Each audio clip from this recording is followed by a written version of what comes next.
सीएपीएफएसी 2024 का जो test number 6 है वो आपका 7 अप्रैल 2024 को एक्टिव हो जाएगा, यानी उसके बाद आप लिख सकते हो कभी भी 7 अप्रैल को।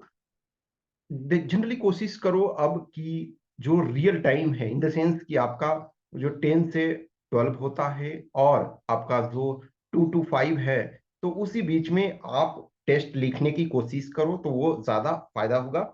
अब आपके पास लेस देन 4 मंथ्स है, यानी क्लोज टू 4 मंथ्स कर सकते हो, तो इसमें से अब रेगुलर रूप से लिखो। खास करके जो देखो क्या होता है ना कि टेस्ट का फायदा ये है कि पेपर 2 यदि लो, पेपर 2 में क्या है कि आप जब तक नहीं लिखोगे ना, आप कितना भी जानकारी रखो, टाइमली आपका पेपर कंप्लीट नहीं हो पाता है। ये एक सबसे बड़ा प्रॉब्लम होता है कि मेनी कैंडिडेट सो कॉल्ड बहुत अच्छे हैं, मल्टीपल टाइम उन्होंने और एग्जाम्स लिखे हुए हैं, फिर भी सेलेक्ट तो हो जाते हैं, ऐसा नहीं है। जैसे बहुत ऐसे स्टूडेंट्स हैं, सीएससी का मेंस लिखे हुए हैं तो वो सेलेक्ट हो गए, लेकिन उनका पेपर 2 में कुछ का सीएससी का मेंस लिखने के बावजूद भी इसमें मार्क्स नहीं आ रहा है सेकंड पेपर में बहुत अच्छा। क्यों? क्योंकि उन्होंने उस लेवल का प्रैक्टिस नहीं किया। कुछ ऐसे कैंडिडेट हैं जो जानकारी उनके पास कम है, लेकिन उन्होंने ज्यादा प्रैक्टिस किया तो उनका मार्क्स ज्यादा आता है। पेपर 1 लो, बहुत सारे जो क्वेश्चंस होते हैं इसमें आप चीजों को जानते हो, लेकिन रियल टाइम में जब आप प्रैक्टिस नहीं करते हो तो बहुत सारे कंसिडरेशंस आप नहीं ले पाते हो। कुछ क्वेश्चंस ऐसे होते हैं जिसको आप ध्यान नहीं दे पाते हो। हर पॉइंट्स आपके लिए मायने रखता है। कुछ में होता है नोट लगा हुआ है, नो लगा हुआ है, कुछ में है करेक्ट है, कुछ में इनकरेक्ट है। ये सारी चीजों को जब आप देखोगे तो देखो पेपर 1 में 125 क्वेश्चन, जस्ट 2 आवर्स, यानी कि लेस देन 1 मिनट 1 क्वेश्चन पे पड़ता है। कुछ क्वेश्चन ऐसे होंगे जिसमें 2 मिनट आपको लगाना पड़ेगा, और कुछ क्वेश्चन ऐसे हैं जो डायरेक्टली आपको 10 सेकेंड में भी बन जाएंगे। फिर उसके बाद बबल भी आपको फिल करने हैं।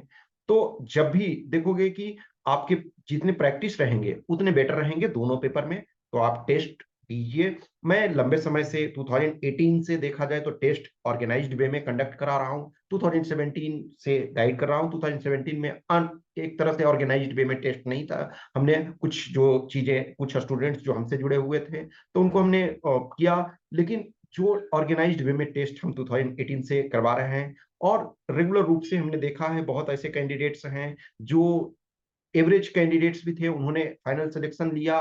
बहुत बार होता है क्या कुछ कारण से आपका फाइनल सिलेक्शन नहीं हो पाता, लेकिन चलो आप अच्छा कर पाते हो किसी दूसरे एग्जाम में। कम से कम कुछ का है कि अच्छा रिटर्न गया, लेकिन फिजिकल में क्वालिफाई नहीं कर पाए, मेडिकल में गड़बड़ हो गया, या किसी का है इंटरव्यू में 5 नंबर 2 नंबर कम मिला, या रिटर्न में एग्रीगेट थोड़ा कम मार्क्स मिला, तो वो सेलेक्ट नहीं हो पाते। लेकिन यदि आप रेगुलर लिखते हो तो जरूर आपका फायदा होता है पेपर 1 पेपर 2 दोनों में। अब आपके पास 4 मंथ्स अप्रॉक्स हैं, चीजों को करो। हाँ, एक और चीज है कि जो शेड्यूल टेस्ट का है, तो अब तक जो हमने शुरू में टेस्ट का शेड्यूल दिया था, तो देखोगे कि आपका यहाँ तक तो ये सेम है, कोई दिक्कत नहीं है। तो जो अभी हम एक तरह से अब 6th टेस्ट में पहुंच रहे हैं, 7th टेस्ट 28 अप्रैल को, देखो यहाँ 3 वीक्स का गैप हो रहा है इस वजह से कि जो 21 और ऑफ अप्रैल है, तो उसको आपका वो ये सीडीएस का आपका एग्जाम है, तो इस वजह से हमने इसमें गैप रखा।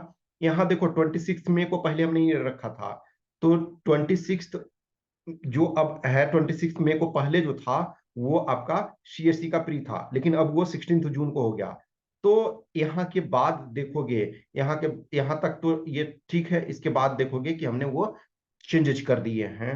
ओके, सो ये अब जो 12 मई को तो ठीक है 8th टेस्ट, 9th टेस्ट जो होगा वो 26 मई को। 26 मई को वैसे हमने नहीं रखा था क्योंकि सीएससी का पहले प्री था। फिर उसके बाद 9 जून को 10th टेस्ट, 11th टेस्ट 23 जून, फिर उसके बाद 7 जुलाई, और उसके बाद फिर आपका 21 जुलाई। तो जो भी ये में हमने एक चेंजेस कर दिए हैं, तो आप उसको देखो। देखो हमेशा ध्यान रखो कि जो आप टेस्ट लिखते हो तो उसमें एक तो आपके पास ये रहता है कि टाइमली हम चीजों को कवर कर पा रहे हैं, टाइमली आप उसको कवर करते हो। दूसरा ये होता है कि आपको कुछ नए क्वेश्चंस मिलते हैं जो आप नहीं देखे थे, जो आप नहीं जानते थे, चाहे पेपर 1 हो पेपर 2 हो। उसके बाद होता है क्या आपको पर्सनल अटेंशन, कुछ क्वेश्चंस क्यूरी डाउट्स रहता है, तो मैं आपसे कम्युनिकेट करता हूँ, आपसे बात करता हूँ, वो भी एक मायने रखता है। तो आप चीजों को रेगुलर रूप से करो, और मैं ये नहीं कहूंगा कि आप हमारे पास ही लिखो, जहां आपको लगता है सुटेबल, जहां लगता है वहां आप लिखो, लेकिन टेस्ट रेगुलर रूप से लिखो।